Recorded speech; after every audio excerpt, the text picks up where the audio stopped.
どうも皆さん、一日一問、英語で数学、瀬戸です。今日の一問はこちらの積分をしたいと思います。それでは、今日使う英語はこちらです。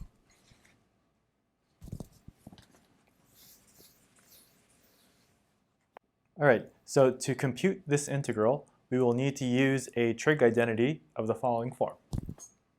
That sine squared is equal to 1 minus cosine of 2x over 2.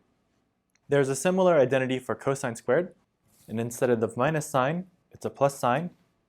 And these are both coming from the double angle formula, that cosine of 2x is equal to cosine squared minus sine squared, and using the relation, sine squared plus cosine squared equals 1 will give you these two identities.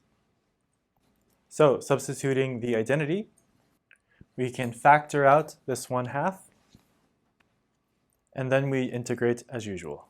So this will be the antiderivative of sine squared. Now suppose we want to compute the definite integral of sine squared from 0 to 2 pi. Of course, you can use the fundamental theorem of calculus since we know what the antiderivative of sine squared is. However, there's a cool little trick that we can do.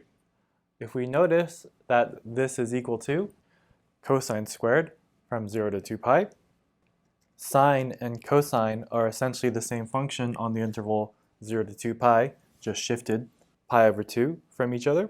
So we can conclude that the integral from 0 to 2 pi of sine square and the integral from 0 to 2 pi of cosine square are the same.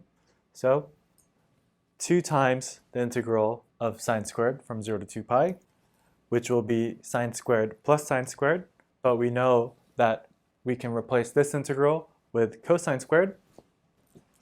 And now if we combine this into one-to integration, then we can use the identity that sine squared plus cosine squared is 1. So therefore, this integral is simply 2 pi, and that's twice the original. So therefore, this integral is pi.